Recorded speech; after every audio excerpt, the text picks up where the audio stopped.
In this episode, I will be looking at the great power competition in Africa, how this has helped propelled Africa into an influential region in recent years with the implementation of the African Continental Free Trade Area, as China, Russia, United States, Turkey, and other knocking. Great power competition, a classic aspect of international relations, is based on traditional power politics, particularly a permanent contest for supremacy regionally or globally.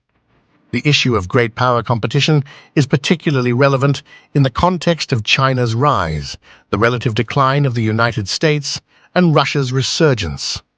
Three distinctive elements, power, security, and status, are the most significant stakes in geopolitical competition. Other factors, such as neighborhoods and sub-region, may affect the quest for great power status. In Africa, rivalry and competition for influence and resources between the European Union, the United States, Russia, and China are occurring.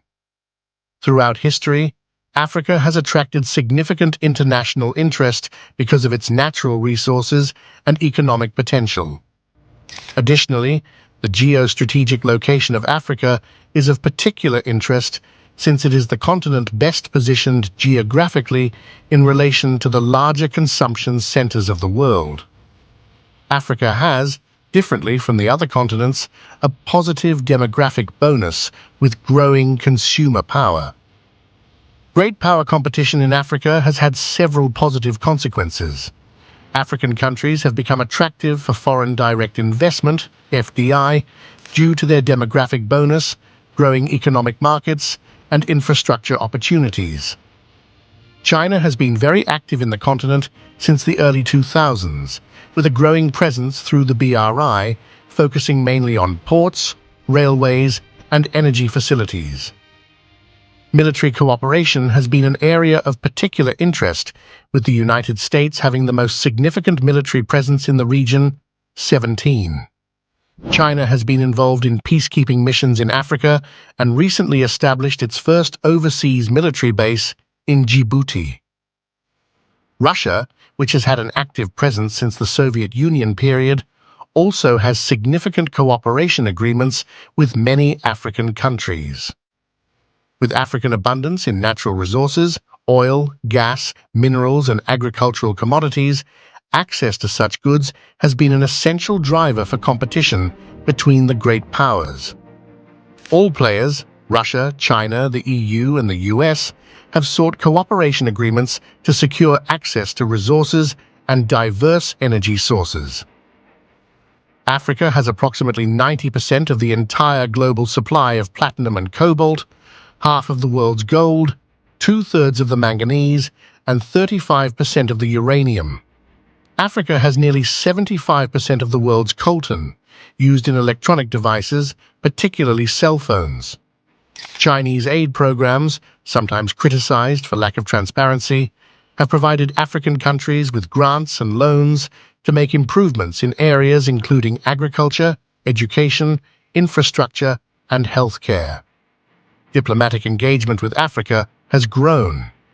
Both China and the United States have launched initiatives to enhance diplomatic cooperation with African countries. China has established and developed the relevance of its Forum on China-Africa Cooperation, FOCAC 18, and the United States has its own frameworks, like Prosper Africa, to promote economic growth and improved governance.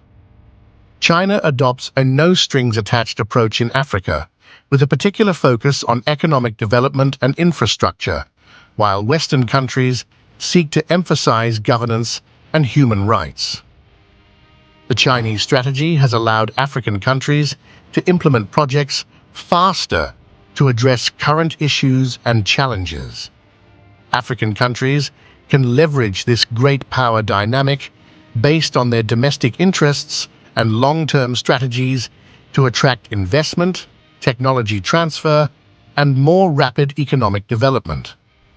The effective determination of the national interest with an effective strategy should be the main driving force for pursuing a thriving situation. great power competition in Africa reflects the broader global shifts in geopolitics and economic interests. It presents opportunities for African nations to benefit from foreign investment and partnerships, but also poses challenges in managing competing interests and ensuring sustainable development. China and the EU are both active in Africa with different motivations and approaches. However, European ties are much older than Chinese. Africa's historical relationship with European countries derives from a past of exploitation of the continent and divisions that have been difficult for African countries to overcome. The European colonial history in Africa has led to requests for reparations, mainly arising from slavery and exploitation of the continent. Over the last decades, the relationship between the EU and Africa has focused more on development aid and cooperation in governance, sustainable development, trade, and development through various economic partnership agreements. China's engagement in Africa does not share the negative legacy and background of the European countries. Chinese engagement has been driven primarily by infrastructure investment and resource extraction. However, it should be emphasized that China considers infrastructure investment as the essential source for more secure economic growth, based on a Chinese proverb which states, "If you want to get rich, build roads first." This adage reaffirms the Chinese perspective that infrastructure building is essential for growth and for building a positive legacy from the Chinese presence in Africa. China's presence has challenged the EU's traditional influence in Africa by offering an alternative to conventional Western partners. For the best interest of Africa, the EU and China, however, should engage in more development projects in the continent with a win-win perspective, which would significantly contribute to the continent's development. Both China and the US have been actively engaged in Africa. The US has focused primarily on private sector investment and market access for US companies. Additionally, the United States has launched initiatives like the African Growth and Opportunity Act to provide duty-free access to the American market for some African products. To counter the BRI, the US has also been increasing efforts to enhance its diplomatic presence and increase US-Africa trade and investment ties. It has also implemented initiatives like the Young African Leaders Initiative, YALI, to build relationships with African leaders and slow down the influence of Confucius institutes.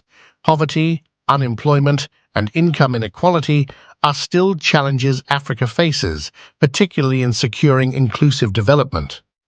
Many African countries still face governance and stability issues, with weak institutions and corruption leading to political and economic instability. A fragile environment for transparency and the rule of law is challenging African nations. This still need to overcome to achieve greater stability. Additionally, the continent still faces challenges related to inadequate infrastructure, transportation, energy, and telecommunication, which limit economic growth and development. China has been responsible for developing several significant African infrastructure projects, particularly ports, airports, roads, and power plants. Such projects address Africa's most pressing challenge: connectivity within the continent. China has engaged actively with African countries on technology transfer and capacity-building projects in telecommunications, renewable energy and information technology, mobile networks, and enhanced communication infrastructure. China became Africa's largest trading partner in 2009, with an ever-increasing trade volume, with Chinese demand for commodities, oil, minerals, and agricultural products contributing enormously to expanded trade, job creation, and economic growth. Though criticized at times for causing environmental degradation and resource depletion, Chinese investments have proven to be more positive than negative in terms of their results in the continent. Chinese companies have invested in mining activities, particularly in copper, cobalt, gold, and iron ore, particularly in Congo, Zambia, and South Africa. Africa has approximately 90% of the entire global supply of platinum and cobalt, half of the world's gold, 2/3 of the manganese, and 35% of the uranium. Africa has nearly 75% of the world's coltan, used in electronic devices, particularly cell phones. 21. Of course, funds flow as certain milestones are reached, but China does not want to convert Africa to its values. There is, however, one principle on which China wants to convert Africa. Trade, in reality, is China's most extraordinary soft and hard power. Additionally, China can supply whatever is necessary to Africa and the world through enhanced connectivity, infrastructure, railway development, and industrialization in Africa, and by encouraging companies from both sides to explore more ways to create wealth. China's presence in Africa has been more positive than negative. Its investments on the continent have created a positive legacy in terms of infrastructure, which should serve the countries involved and help to achieve greater financial results. China has not imposed projects, debt entrapment, or its ideology on the countries where it has developed projects and joint activities. However, the narrative perpetrated by Western countries may lead to a different yet equivocated perspective. By stimulating investments in infrastructure, China projects its belief that infrastructure projects are the essential element for obtaining an improved level of development and growth. This is one of Africa's best results from this great power competition. Hopefully, we have informed you as to the reason why great power competition in Africa has woken up the continent. Let us know what you think about this, and if China has made any significant impact in your country. If you are new to our channel, we will encourage you to subscribe and share the video with your network and keep the conversation going.